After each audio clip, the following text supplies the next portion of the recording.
नमस्कार दोस्तों, स्वागत है आप सभी का हमारे यूट्यूब चैनल ऑब्जेक्टिव सेंटर पर।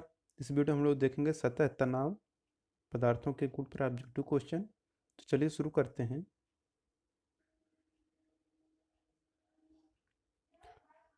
252 नंबर क्वेश्चन है, यदि कोशिकात की घटना नहीं होती तो क्या होता। देखिए, अगर कोशिकात की घटना ना हो तो केरोसिन द्वीप का उपयोग मुश्किल हो जाता है। ये बिल्कुल सही है। दूसरे, कोई मृत पेय का उपभोग करने के लिए स्ट्रा का प्रयोग नहीं करता। ये गलत है। तीसरा, स्याही सोख पात्र काम करने में विफल हो जाता है। ये भी सही है कि ये सब किसका क्रिया के कारण होता है। चौथा, बड़े पेड़ जिन्हें हम अपने चारों ओर देखते हैं पृथ्वी पर नहीं उगते। ये भी सही है, क्योंकि किसका क्रिया के कारण जल को ऊपर ले जाते हैं। यहाँ पे पहला, तीसरा और चौथा सही है, यानी कि ऑप्शन नंबर ए सही हो जाएगा यहाँ पे। 253 नंबर क्वेश्चन है, गिरती हुई वर्षा की बूंदों को गोलीय आकृति का कारण है। देखिए, ऑप्शन है जड़त्व का नियम, पृष्ठ तनाव का सिद्धांत, प्रत्यास्थता का सिद्धांत, ऊर्जा का सिद्धांत। तो गिरती हुई ऊर्जा की बूंदों को गोलीय आकृति का जो कारण होता है वह रहता है आपका प्र- पृष्ठ तनाव, यानी कि सरफेस टेंशन का सिद्धांत के अनुसार होता है। 254 नंबर क्वेश्चन है, वर्षा की बूंद की गोल आकृति का कारण होता है। तो वर्षा की जो बूंदें होती हैं वह गोल आकृति की होती हैं, क्योंकि उन पे क्या होता है, उनके जो सरफेस होते हैं उन पे पृष्ठ तनाव लगता है। पृष्ठ तनाव रखने लगने के कारण क्या होता है, कोई भी पदार्थ हो वह अपना क्षेत्रफल न्यूनतम से न्यूनतम रखना चाहता है, और गोले का जो होता है क्षेत्रफल वह सबसे कम होता है, इसलिए वह पृष्ठ तनाव उस पर लगता है। इसलिए वह वर्षा की जो बूंदें होती हैं वह गोल आकृति की होती हैं। वर्षा की बूंदें गोलाकार होती हैं क्यों? क्योंकि क्या होता है, जल में पृष्ठ तनाव होता है। तो इसका सी आंसर सही हो जाएगा। 55 का सी आंसर सही हो जाएगा। 56 नंबर क्वेश्चन है, बत्ती वाले स्टोव में केरोसिन का बत्ती में ऊपर चढ़ने का क्या कारण है। देखिए, जो केरोसिन की बत्ती होती है, स्टोव वाली जो केरोसिन की बत्ती होती है, उसमें क्या होता है कि जो तेल चढ़ता है वह किसका क्रिया के कारण होता है, और किसका क्रिया में क्या होता है, पृष्ठ तनाव आपको भी मेन रोल निभाता है। तो यहाँ पे पृष्ठ तनाव की किसका क्रिया के कारण बत्ती वाले स्टोव में केरोसिन का बत्ती में तेल जो रहता है वह ऊपर चढ़ता है और वह जलता है। तब यहाँ पे इसका सी आंसर से हो जाएगा पृष्ठ तनाव। 257 नंबर क्वेश्चन है, द्रव बूंद की संकुचित होकर न्यूनतम क्षेत्रफल घेरने की प्रवृत्ति का कारण क्या होता है। तो अभी हम आपको बताएंगे कि जो बूंदें गोलाकार होती हैं इसकी प्रकृति का कारण होता है जो न्यूनतम क्षेत्रफल रखने का, वह होता है पृष्ठ तनाव। तो यहाँ पे इसका बी आंसर से हो जाएगा पृष्ठ तनाव के कारण।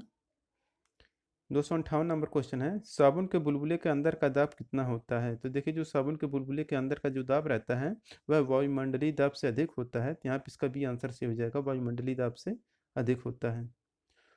259 नंबर क्वेश्चन है, नीचे दिए गए वक्तव्य दिए गए इनमें से एक को कथन है कि ये कह रहा है कि ये और दो कारण क्या है। पहला ऑप्शन है इसमें, तापमान में वृद्धि के साथ ग्लिसरीन की जो सांद्रता होती है वह बढ़ती है। तो ये गलत है। तो यहाँ पे ये आंसर गलत हो जाएगा। ये वाला गलत है। क्या होता है कि जो ग्लिसरीन की सांद्रता होती है टेम्परेचर बढ़ाने पर घटती है, और है आपन तापमान में वृद्धि अणुओं की गतिज ऊर्जा को बढ़ा देती है। ये बिल्कुल सही है। तो यानी कि सिर्फ और सिर्फ दूसरा सही है। तो यहाँ पे ऐसा क्या है कि पहला गलत है किंतु आर सही है। बिल्कुल ऑप्शन नंबर डी सही हो जाएगा। 260 नंबर क्वेश्चन है, नीचे दिए गए धातु लोलक और धातु वलय के चित्रों पर ध्यान दीजिए कि गोलक वलय पत्ती से बने धातु वलय के छिद्र में धातु गोलक भर सकता है। यदि गोलक को गर्म करें तो वह अटक जाता है, परंतु यदि धातु वलय को गर्म करेंगे तो क्या होगा। तो अगर हम गोलक गर्म करेंगे तो होगा कि आपका जो गोलक रहेगा वह निकल सकेगा, क्योंकि तापमान के प्रसार के कारण वलय का व्यास बढ़ जाएगा। 261 नंबर क्वेश्चन है, जब किसी झील की तली से ऊपर उठकर वायु बुलबुला ऊपर सतह पर आता है तो उसका आकार कैसा होता है। तो आप लोगों ने देखा होगा कि अगर कहीं पे बाल्टी उल्टी अगर देख लीजिए, बाल्टी में अगर पानी भरा है वहाँ पे कोई नीचे बुलबुला है तो छोटा सा दिखता है, लेकिन जब वो आप ऊपर आता है तो ऊपर आते आते क्या होता है, उसका आकार बढ़ जाता है। यहाँ पे इसका बी आंसर से हो जाएगा, बढ़ जाएगा। तो 61 का बी आंसर से हो जाएगा। अब 62 नंबर क्वेश्चन है, पानी की बूंद गोलाकार होती है, इसका कारण क्या होता है? तो पानी की बूंदें जो गोलाकार होती हैं वह होता है पृष्ठ तनाव के कारण, यानी सरफेस टेंशन। 263 नंबर क्वेश्चन है, जब कोई जहाज नदी से सागर में घुसता है तो क्या होता है? तो जब कोई जहाज नदी से सागर में घुसता है तो उसका जो लेवल होता है जहाज का वह कुछ ऊपर उठ जाता है। तो इसका भी आंसर से हो जाएगा कुछ ऊपर उठ जाता है। 264 नंबर क्वेश्चन है, एक सुई पानी में डूब जाती है जबकि लोहे से बना जहाज पानी पर तैरता है, क्यों?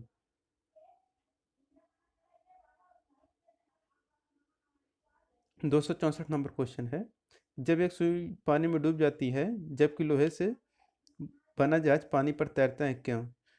क्यों तैरता है? क्योंकि आपको पता है कि जो सुई का अपेक्षित घनत्व उसके द्वारा हटाए गए पानी के अपेक्षित घनत्व से अधिक होता है। तो यहाँ पे इसका डी आंसर सही हो जाएगा।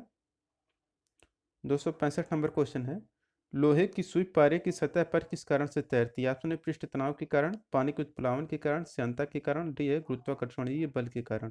तो जो लोहे की सुई रहती है पारे की सतह पर जो तैरती है, इसका मेन रीजन होता है आपका कि पृष्ठ तनाव के कारण तैरता है। यहाँ पे इसका आंसर से हो जाएगा पृष्ठ तनाव के कारण।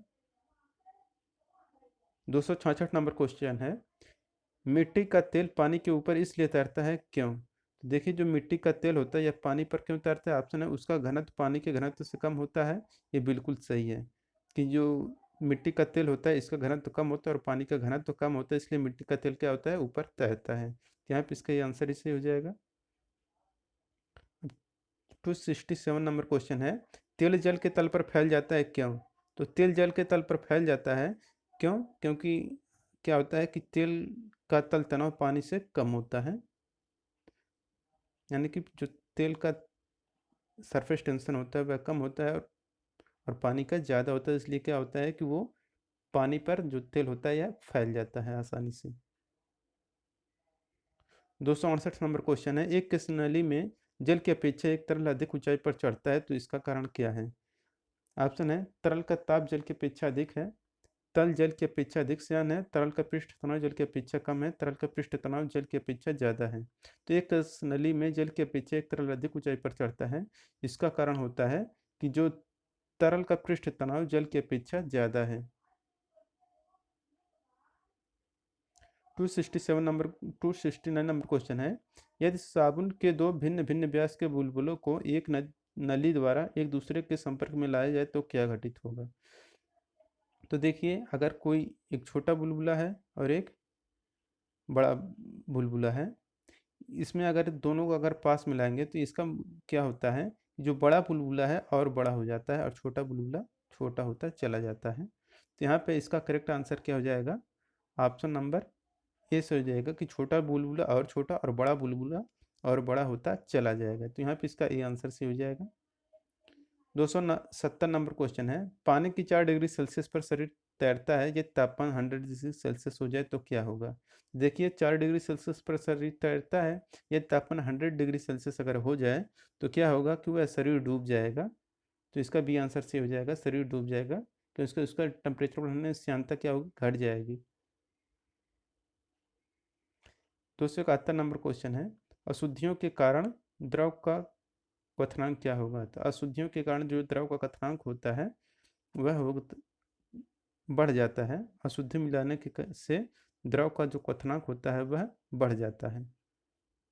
272 नंबर क्वेश्चन है, कौन सा सबसे अधिक श्यान है, यानी कि विस्कस है? ऑप्शन है पानी, अल्कोहल, शहद और गैसोलीन। तो आपको पता होगा कि जो सबसे ज़्यादा विस्कस होता है यानी कि जिसकी श्यानता ज़्यादा होती है वह रहता है शहद। तो इसका सी आंसर से हो जाएगा शहद। बाकी पानी, अल्कोहल और गैसोलीन इसका श्यानता कम होती है।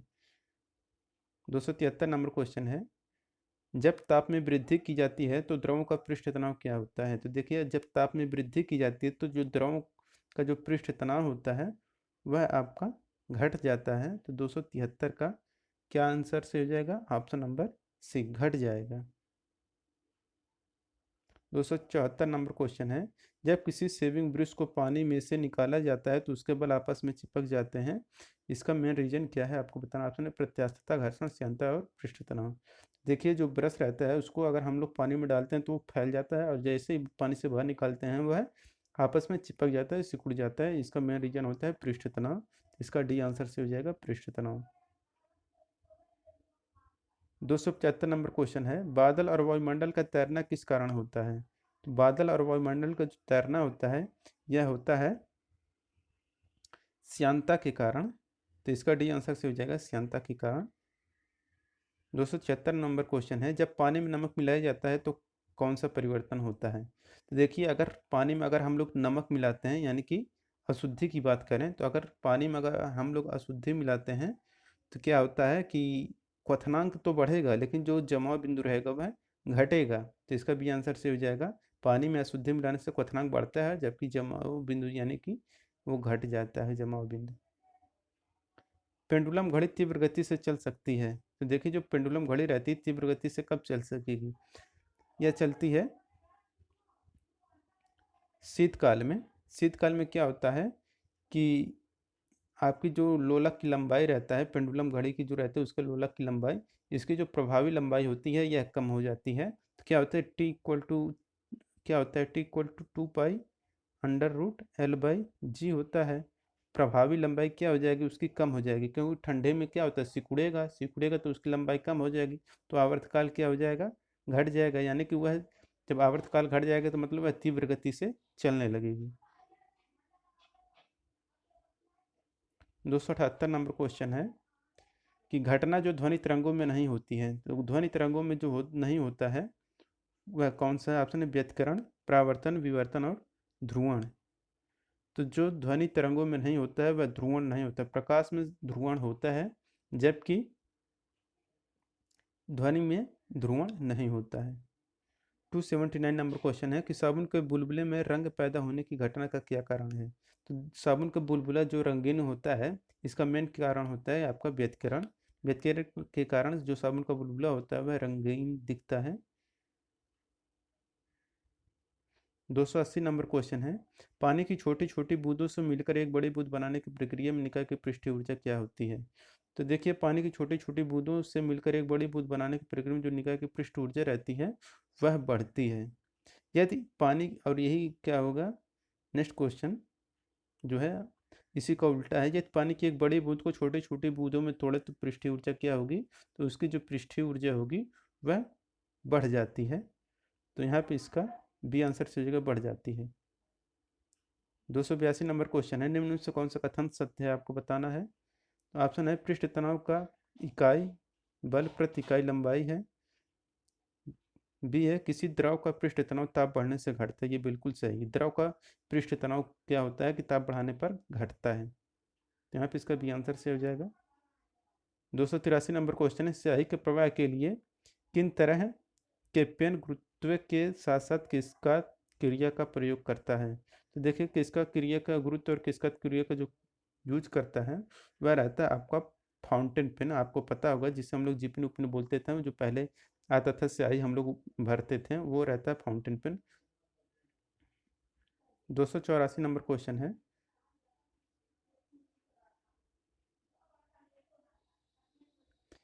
द्रव की अवस्थाओं की अधिकतम संख्या के कितने होती है? तो देखिए, जो द्रव की अवस्थाएं होती हैं यह आपकी द्रव्य की अवस्थाएं 3 होती हैं, ठोस, द्रव और गैस। यहाँ पे इसका बी आंसर से हो जाएगा, ठोस, द्रव और गैस 3 होती हैं। 285 नंबर क्वेश्चन है, निम्न कथनों में से कौन सा कथन सत्य है आपको बताना है। जो कथन, सॉरी यहाँ पे 284 नंबर है ना कि द्रव की अवस्थाएं की अधिकतम कितनी संख्या होती है पूछे हैं। मेन जो होता है हमारा 3 ही हम लोग पढ़ते हैं, ठोस, द्रव और गैस, ये 3 ही हम लोग पढ़ते हैं। लेकिन होती कितनी है? टोटल 5 होती हैं। 5 में कौन कौन सी होती हैं देखिए, हम लोग तो 3 तो जानते हैं, ठोस, द्रव और गैस, ये 3 होती हैं। और एक होता है आपका बोस आइंस्टीन, बोस आइंस्टीन भी होता है। एक होता है बोस आइंस्टीन समीकरण करके, वो भी रहता है। और एक आपका रहता है प्लाज्मा अवस्था। ये 5 अवस्थाएं होती हैं, बोस आइंस्टीन समीकरण, और या इसी को बोलते हैं बोस आइंस्टीन अवस्था। दूसरा होता है आपका ठोस, तीसरा होता है द्रव, चौथा होता है गैस, और जो पांचवा होता है वह आपका प्लाज्मा अवस्था होता है। तो ये 5 होती हैं, याद रखिएगा। यहाँ पे अधिकतम संख्या पूछा है तो 5। अगर पूछा कि मेन मेन कौन सी होती हैं, तो हम जिनके बारे में पढ़ते हैं ठोस द्रव गैस ज़्यादातर यही पढ़ते हैं। तो यहाँ पे आपका 5 करेक्ट आंसर हो जाएगा, याद रखिएगा, भूलिएगा मत। 285 नंबर क्वेश्चन है, कौन सा कथन पदार्थ के संबंध में सही नहीं है? कथन पदार्थ के बारे में सही नहीं है, आपको बताना है। तो देखिए, क्लोराइड पदार्थ के अपेक्षाकृत बड़े कणों से बनते हैं, यही आपका गलत सही नहीं है कथन, अब यानी कि आपका गलत है। बाकी उच्च ताप पर पदार्थ प्लाज्मा बन जाता है, ये भी सही है। कोई भी चीज़ जो स्थान गिरती हुआ पदार्थ, ये भी सही है। सभी पदार्थ बड़े कणों जैसे परमाणु और अणुओं से बने होते हैं, ये भी सही है। जबकि ये चौथा आपका गलत, क्लोराइड पदार्थ का अपेक्षाकृत बड़े कणों से बने होते हैं, ये गलत है। ताप बढ़ने के साथ द्रव की श्यानता क्या होती है? तो देखिए, जो द्रव रहता है, ताप बढ़ाने पर इसकी जो श्यानता रहती है वह घटती है, जबकि गैसों की जो श्यानता रहती है वह बढ़ती है। तो यहाँ पे द्रव की श्यानता पूछा है, तो द्रव की श्यानता ताप बढ़ाने पर क्या होता है? घटता है, लेकिन गैसों का आपका बढ़ता है, याद रखिएगा। 287 नंबर क्वेश्चन है, द्रव की किसी गोलीय बूंद के भीतर दाब अधिक के किसके समानुपाती होता है?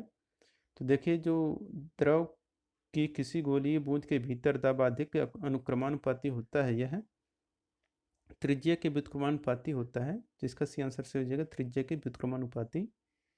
288 नंबर क्वेश्चन है कि रेडियो तरंगें चुंबकीय क्षेत्र में विचलित हो जाती हैं,